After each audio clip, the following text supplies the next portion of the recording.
10 মুহররমের দিনে, ওই দিনটা ছিল জুমার দিন। জুমার দিনে ইমাম হুসাইন রাদিয়াল্লাহু তাআলা আনহু ফজরের নামাজ পড়ে, চোখে ঘুম আসে না, চোখে ঘুম আসে না।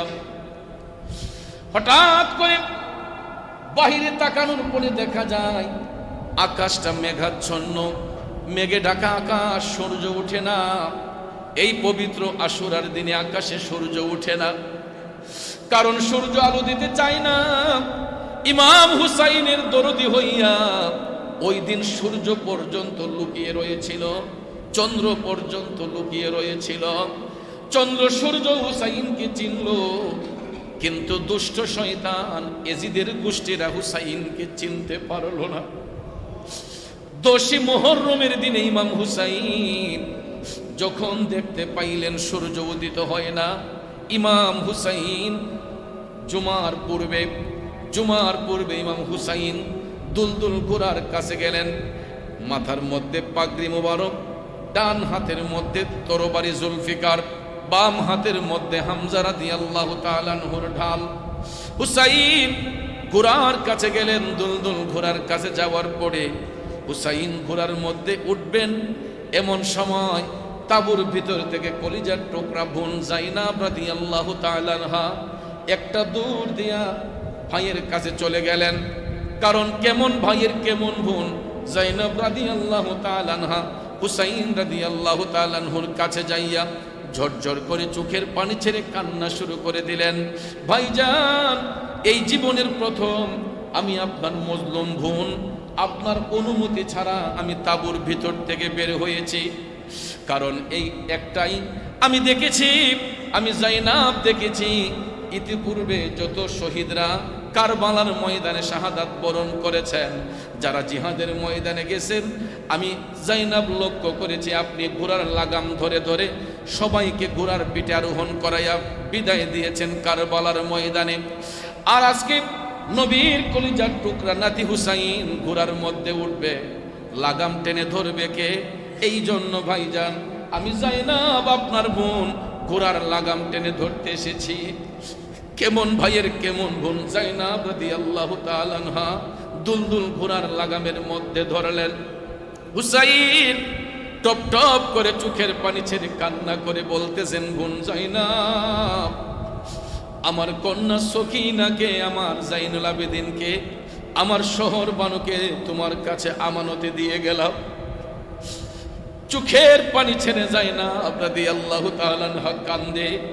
10 মুহররমে মহান আশুরার দিনে হুসাইন জুলফিকার তরবারি, হামজা রাদিয়াল্লাহু তাআলা আনহুর ঢাল, মাথায় নবীজির পাগড়ি মোবারক দিয়া যখন ময়দানে কারবালায় গেলেন, দেখা যায় চতুর্দিকে ইয়াজিদ বাহিনীরা ঘিরে ফেললো।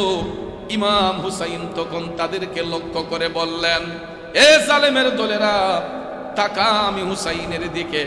আমি সেই হুসাইন, যেই হুসাইনের পরিচয় রাহমাতাল লিল আলামিন, নবীর নাতি। হুসাইন ডাক দিয়া কয়, আমি সেই হুসাইন, যেই হুসাইন গালে মুখে আমার নবী চুম্বন দিতেন। এ জালেমের দলেরা, আমি সেই হুসাইন, তোদের নবী রাহমাতাল লিল আলামিন যখন সিজদা মুবারকে যাইতেন, আমি নাতি হুসাইন নবীজির পিঠ মুবারকে গিয়া যখন বসতাম, আমার নানা জান আমি হুসাইনকে আনন্দ দেওয়ার জন্য সিজদা মুবারকটা লম্বা করে ফেলতেন। এই করুণ কণ্ঠে হুসাইন যখন বলতেছেন, তারপরও জালেমদের অন্তরটা নরম হয় না। এরা হুসাইনকে লক্ষ্য করে তীর ধরে রাখছে।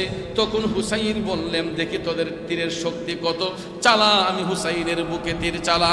এই বলে জুলফিকার তরবারি নিয়ে হুসাইন দাঁড়াইয়া গেলেন। তারা ইমাম হুসাইনকে লক্ষ্য করে বৃষ্টির মতো যখন তীর ছাড়তে লাগলো, হুসাইন জুলফিকার তরবারিটা ঘুরাইতে ঘুরাইতে 10 মুহররমে পবিত্র আশুরার দিনে একা ইমাম হুসাইন শত শত ইয়েজিদের সৈন্যকে কতল করে দিয়েছেন। ভাগ্যের নির্মম পরিহাস, ডান দিকে ফিরালে বাম দিকে তো আঘাত ফিরানো যায় না, বাম দিকে ফিরালে ডান দিকে ফেরানো যায় না, সামনে ফিরালে পিছনে ফেরানো যায় না, পিছন দিকে ফিরালে সামনে ফেরানো যায় না। বৃষ্টির মতো তীর আসতে আসতে ইমাম হুসাইন রাদিয়াল্লাহু তাআলা আনহুর পবিত্র দেহ মুবারকের মধ্যে একটা নয়, দুইটা নয়, কোন কোন মুফাসসির বলেছেন 120টা, কেউ কেউ বলেছেন 121টা, 121টা তীরের আঘাত ইমাম হুসাইনের দেহ মুবারকের মধ্যে ঢুইকা রক্তে মুবারকের ফোঁটাগুলা যখন ফিচকি দিয়ে বের হয়, এমন সময় দেখা যায় ইমাম হুসাইনের শরীর মুবারক থেকে রক্ত ঝরার সাথে সাথে আসমান থেকে টাটকা রক্তগুলা টপ টপ করে জমিনের মধ্যে পড়ে। এ বন্ধু, ইমাম হুসাইন রাদিয়াল্লাহু তাআলা আনহুর শরীর মুবারক থেকে রক্ত মুবারক ঝরে এই দক্ষে দরদি হইয়া সবুজ গাছের পাতাগুলা সব লাল হইয়া গেছে, সবুজ গাছের পাতাগুলা সব লাল হইয়া গেছে, গাছের পাতা থেকে রক্তের ফোঁটাগুলা টপ টপ করে ঝরে। এক পর্যায়ে ইমাম হুসাইন রক্ত যখন ক্ষরণ হতে লাগলো, দুলদুল ঘোড়ার মধ্যে আর বসে থাকতে পারলেন না, রক্ত ভেজা জামা মুবারক শরীরের মধ্যে নিয়া দুলদুল ঘোড়া থেকে ইমাম হুসাইন কারবালার ময়দানে পড়ে গেলেন। একদিকে হুসাইন কারবালার ময়দানে পড়লেন, অপর দিকে পুরাটা কারবালার ময়দান লালে লাল হয়ে গেছে, আসমানটা লাল হয়ে গেছে, গাছের পাতাগুলা সব লাল হয়ে গেছে। এই পবিত্র আশুরার দিনে ইমাম হুসাইন কারবালার ময়দানে ঘোড়া থেকে পড়ার সঙ্গে সঙ্গে গোটা পৃথিবীটা তখন লাল হয়ে গেছিল আব্বা। এমন সময় দুষ্ট শয়তান, বেঈমান, পাপিষ্ট সীমার হাতের মধ্যে তরবারি নিয়া ইমাম হুসাইনকে লক্ষ্য করে যখন সামনে আগাইতেছে, আরো কিছু কিছু জাহিলি মুরাত্তাবরা এজিদের চেলারা হাতের মধ্যে বল্লম নিয়া ইমাম হুসাইনের রক্তে ভেজা শরীর মুবারকের মধ্যে 21টা তীরের আঘাত, এরই মধ্যে 34টা বল্লমের আঘাত পাওয়া গেছিল দেহ মুবারকটার মধ্যে। 121টা তীরের আঘাতের পরে আবার 34টা বল্লমের আঘাত। এরপরে ভাইয়ার আমার, বন্ধুরা আমার, হুসাইন সেন্স হারা হয়ে গেলেন, তন্দ্রা তন্দ্রা ভাব। হঠাৎ করে হুসাইন বলতেছেন, এখান থেকে ইমাম হুসাইন বর্ণনা করেছেন, আমি যখন রক্তে ভেজা জামা মুবারক নিয়ে কারবালার ময়দানে শুয়ে আছি, হুসাইন বললেন আমি তখন লক্ষ্য করেছিলাম ওই কঠিন মুহূর্তে আমার সামনে হাজির হয়েছিলেন দুজাহানের বাদশাহ রাহমাতাল লিল আলামিন, মায়ার নবী, দয়ার নবীজি, সাথে ছিলেন হযরতে আলী, আম্মা জান খাতুনে জান্নাত মা ফাতেমাতুজ জাহরা। তারা আয়েশা বলতেছেন, হুসাইন লা তাহজান, চিন্তার কোনো কারণ নাই, আমরা তোমাকে নিতে এসেছে। এমন সময় হুসাইন বললেন, আমি দেখেছি আমার নানা জান রাহমাতাল লিল আলামিনের হাত মুবারকে একটা বোতল মুবারক, দয়াল নবীজি ইমাম হুসাইনের জামা মুবারক গুলা রক্তে ভেজা, এই জামা মুবারক থেকে রক্ত মুবারক গুলা চিপে চিপে আমার দয়াল নবী বোতলের মধ্যে ভরতেছেন। আর হুসাইনের কানের পাশে দাঁড়াইয়া আমার নবী আল্লাহর কাছে দোয়া করতেছেন, আল্লাহুম্মা আতিল হুসাইনা সাবরা ওয়া আজরা, আল্লাহুম্মা আতিল হুসাইনা সাবরা ওয়া আজরা। আল্লাহ তাআলার দরবারে দয়াল নবী ফরিয়াদ করে, আল্লাহ আমার হুসাইনকে তুমি সবর এবং ধৈর্য দান করো। এটা বলার সঙ্গে সঙ্গে হুসাইনের মধ্যে ইমানি জজবা চলে আসলো।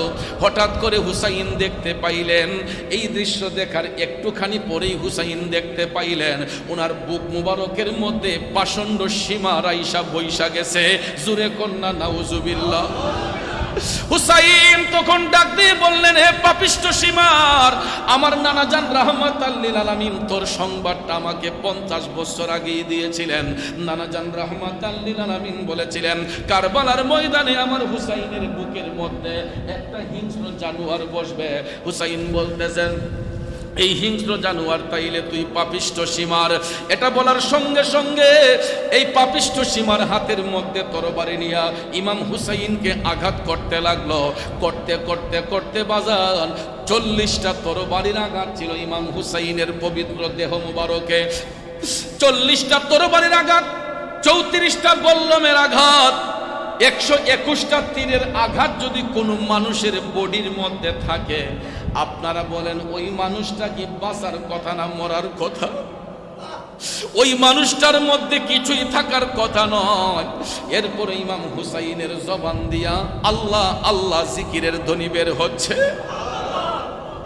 হঠাৎ করে দেখা যায় ইমাম হুসাইন শুনতে পাইলেন পবিত্র জুমার আজান হচ্ছে।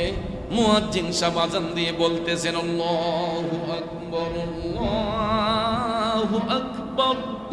আজানের ধ্বনি শোনার সঙ্গে সঙ্গে ইমাম হুসাইন রাদিয়াল্লাহু তাআলা আনহু বললেন, এই পাপিষ্টের দলেরা, আমাকে একটু নামাজটা পড়ার সুযোগ দে, আমি নামাজটা পড়ে নেই। তখন পাপিষ্ঠ সীমার কয়, হুসাইন তোমাকে কতল করে আমরা যাইয়া নামাজ পড়ব। আরো জোরে বলেন নাউজুবিল্লাহ। হুসাইন বলতেছেন, এ পাপিষ্টের দলেরা, আমাকে নামাজ পড়ার সুযোগ দে। পাপিষ্টের দলেরা কয়, না হুসাইন, আমরা তোমাকে কতল করে তোমার দেহ থেকে শির আলাদা করে আমরা গিয়ে নামাজ পড়ব। তাহলে নামাজের মধ্যে পার্থক্য আসেনি? সব নামাজি কি সমান? হুসাইনও নামাজি ছিলেন, এজিদের গোষ্ঠীরও নামাজি। হুসাইন নামাজ পড়েছেন আল্লাহ আল্লাহ রসুলের সন্তুষ্টির জন্য, আর এজিদের গোষ্ঠীরা নামাজ পড়েছিল অর্থে পাওয়ার জন্য, এজিদকে খুশি করার জন্য। কথা কোন ঠিক না বেঠিক? তাহলে শুধু নামাজ পড়লেই পাক্কা মুসল্লি নয়, নামাজ নামাজের মতো পড়তে হবে। নামাজ পড়লাম মুনাফিকি করলাম, নামাজ পড়লাম বেবিচারি করলাম, নামাজ পড়লাম আরেকজনের হক নষ্ট করলাম, নামাজ পড়লাম সত্য কথা লুকিয়ে রাখলাম, নামাজ পড়লাম মানুষের উপর জুলুম করলাম, অবিচার করলাম, এই নামাজ শুধু নামাজই থেকে যাবে। এই নামাজ দিয়ে আল্লাহর সন্তুষ্টি হবে না। নামাজ পড়তে হবে নামাজের মতো, যেই নামাজে থাকবে না রিয়া, ফখর, অহংকার।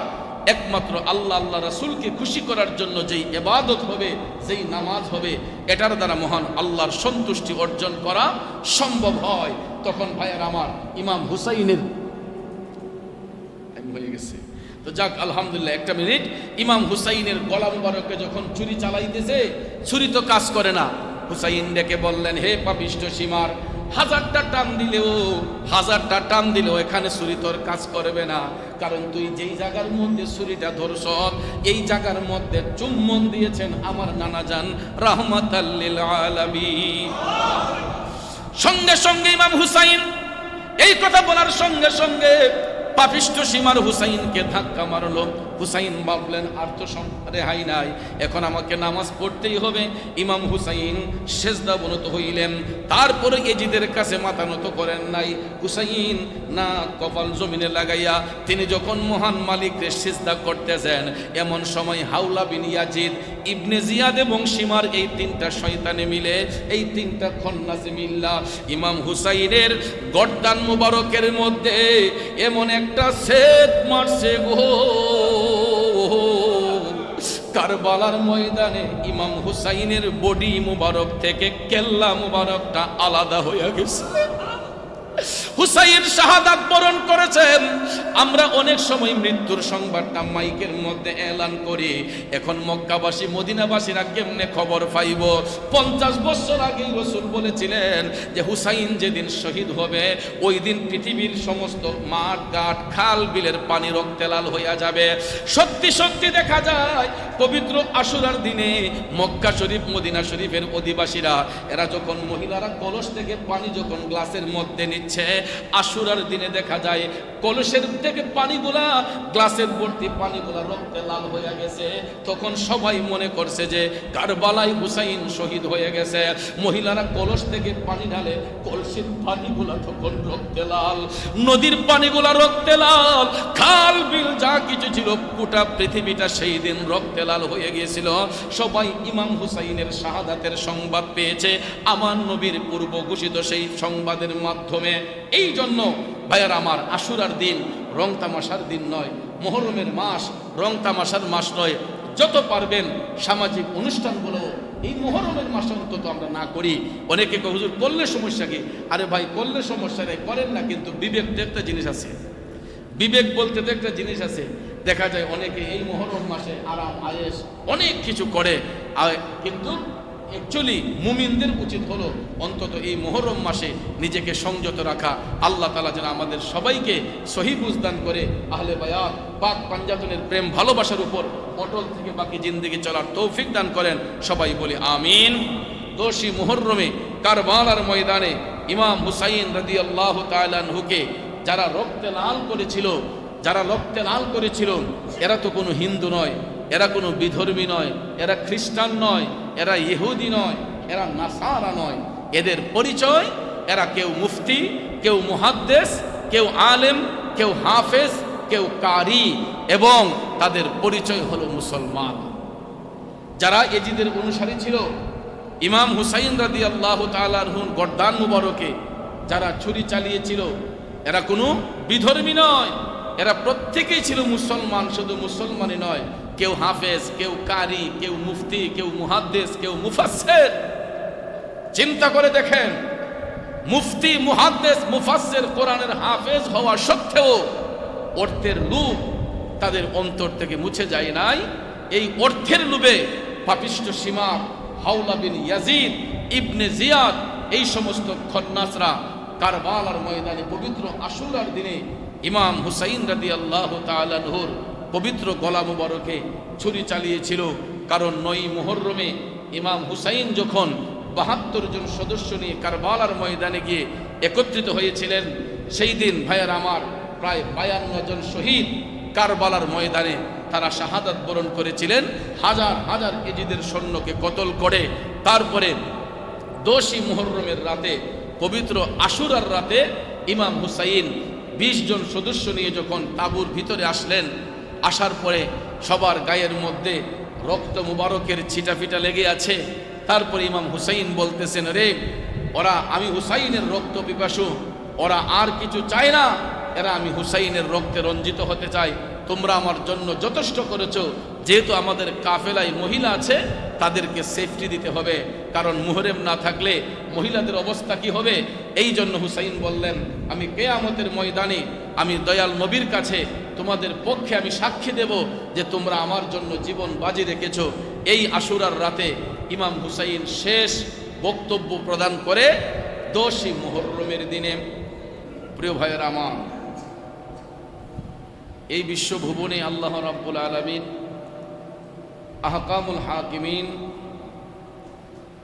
যা কিছুই সৃষ্টি করেছেন, পৃথিবীর শ্রেষ্ঠ জীব হলো আশরাফুল মাখলুকাত, মানুষ জাতি। তবে এই মানুষ জাতির মধ্যে ধর্মের বিভক্তি রয়েছে। কেউ হিন্দু, কেউ বৌদ্ধ, খ্রিস্টান, ইহুদি, নাসারা, কাফের, মুশরিক, বেদিন, এরকমভাবে আল্লাহর বান্দাদের মধ্যে অনেকেই ধর্মের মধ্যে বিভক্তি রয়েছে।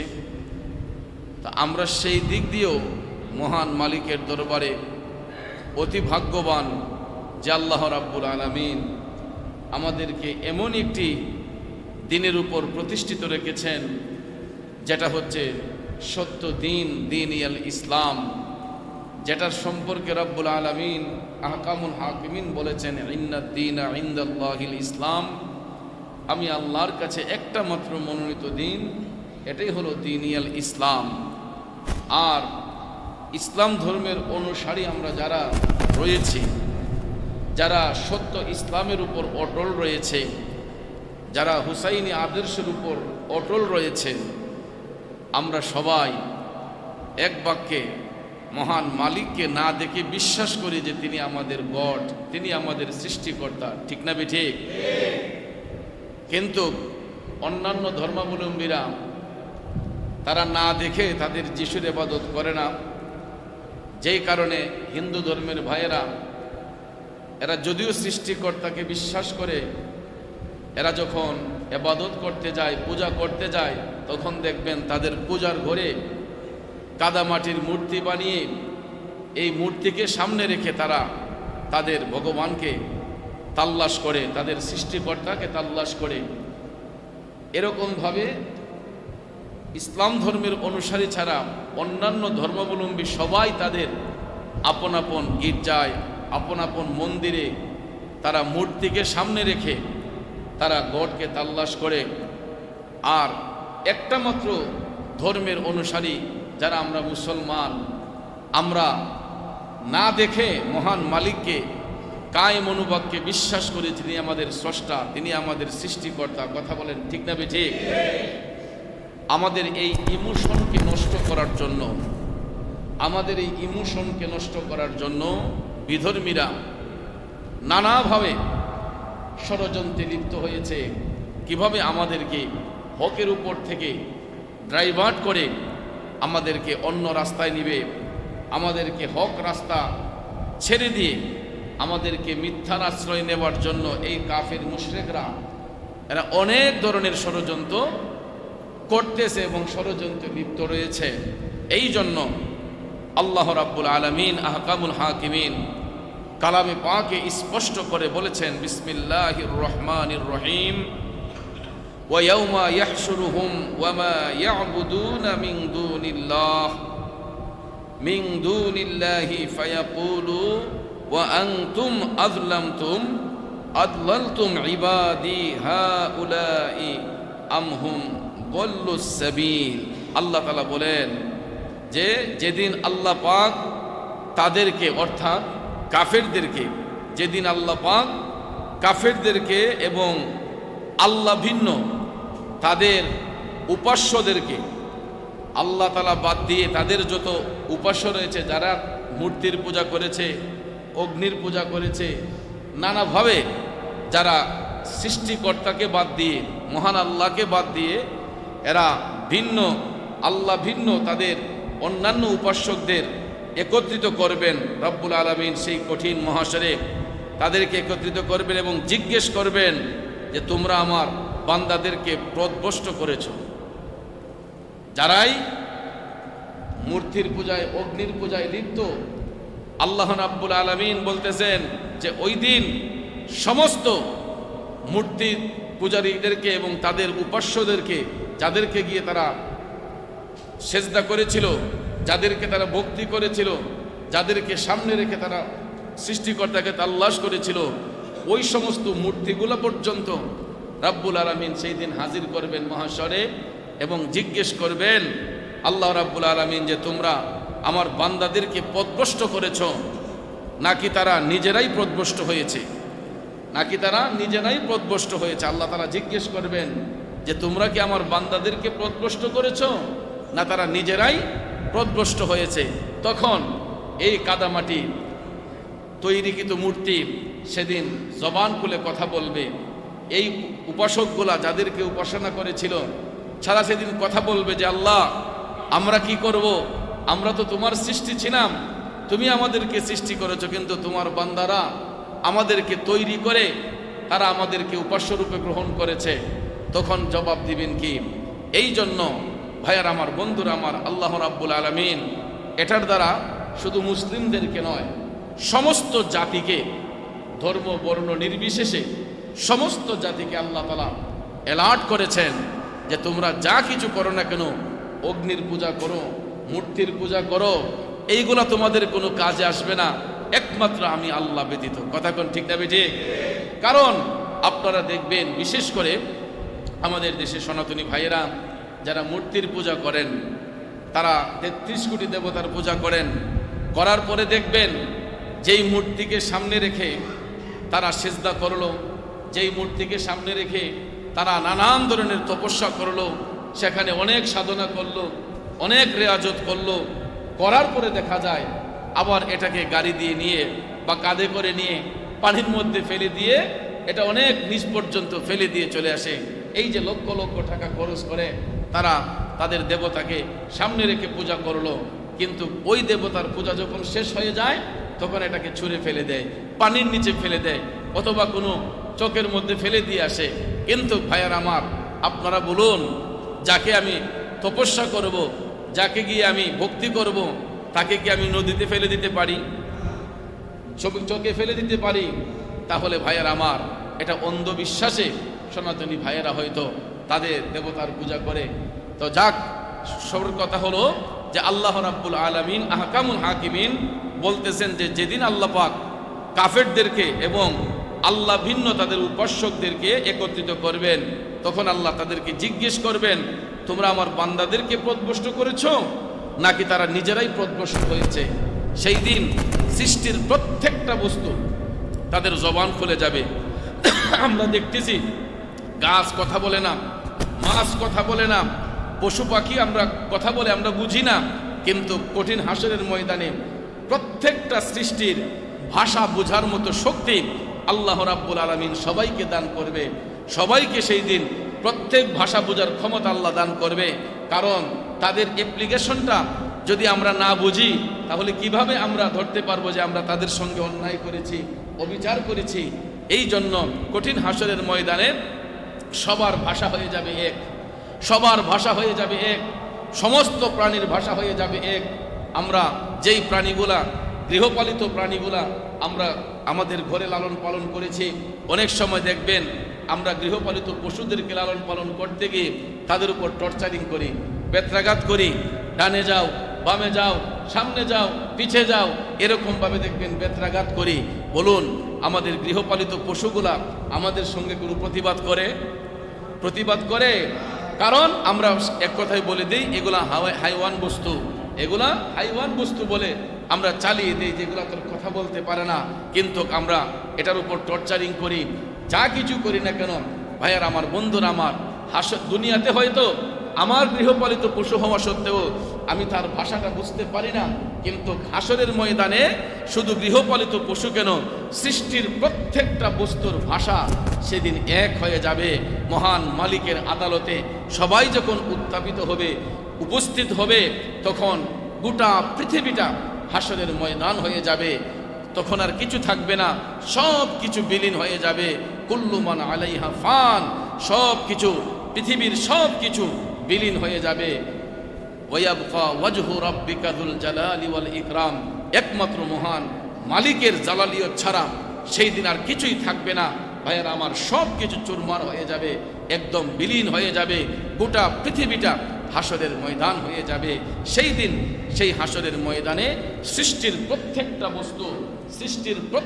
বস্তু সেই হাসরের ময়দানে মহান মালিকের সঙ্গে কথা বলবে। আল্লাহ রাব্বুল আলামিন তাদেরকে জিজ্ঞেস করবেন যে তোমরা আমার বান্দাদেরকে প্রদ্বষ্ট করেছো নাকি তারা নিজেরাই হয়েছে। সেই দিন এই মূর্তিগুলা, সেই দিন ওই বস্তুগুলা আল্লাহর কাছে সাক্ষী দেবে যে আল্লাহ, আমরা করি নাই, তারাই আমাদেরকে ব্যবহার করে, তারাই প্রদ্বষ্ট হয়েছে। সেই দিন প্রত্যেকটা মানুষকে কড়ায় গন্ডায় মালিকের কাছে হিসাব দিতে হবে। আজকাল দেখবেন টাকা পয়সার জন্য কত মুসলমান ইমান বিক্রি করে ফেলে, আছে না নাই? টাকা পয়সার জন্য দুনিয়ার লোভী কিছু কিছু মানুষ দেখবেন অর্থের লোভে পড়ে এরা ইহুদি খ্রিস্টানদের এজেন্ডা বাস্তবায়নের জন্য এই মাথায় পাগড়ি, মুখে দাড়ি, তারপরে আপনার পাঞ্জাবি জুব্বা কুর্তা লাগাইয়া দেখা যায় পরিচয় দেয় মুসলমান, কিন্তু তাদের অন্তরের মধ্যে থাকে শয়তানি। এরকম লোক আছে না? যেমনটা ভাইয়ার আমার, বন্ধুরা আমার, এই লোভের মধ্যেই পড়ে তাদের ঈমান আকীদাকে নষ্ট করেছিল। সেই কারবালার ময়দানে ইয়াজিদের অনুসারীরা, ইয়াজিদ সহ তার অনুসারীরা তারা প্রদ্বষ্ট হয়ে গিয়েছিল ক্ষমতার লোভে এবং সিংহাসনের লোভে, আর তার প্রজারা ছিল সম্পদের লোভে, টাকা পয়সার লোভে। এরা ইমাম হুসাইন রাদিয়াল্লাহু তাআলা আনহুকে কারবালার ময়দানে রক্তে লাল করেছিল।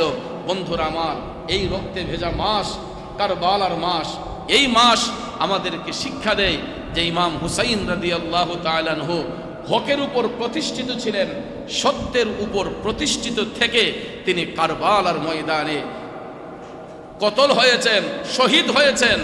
এরপরেও রিসালতের আদর্শকে বিকৃত করেন নাই, সত্য ইসলামকে কলুষিত করেন নাই। একমাত্র সত্য ইসলামকে অটল রাখার জন্যই কারবালার ময়দানে ইমাম হুসাইন রাদিয়াল্লাহু তাআলা আনহু রক্তে লাল হয়ে শাহাদাতের মকাম লাভে ধন্য হয়ে পৃথিবীর ইতিহাসে কিয়ামত পর্যন্ত অবিস্মরণীয় হয়ে থাকবেন। কথা বলেন ঠিক না বেঠিক?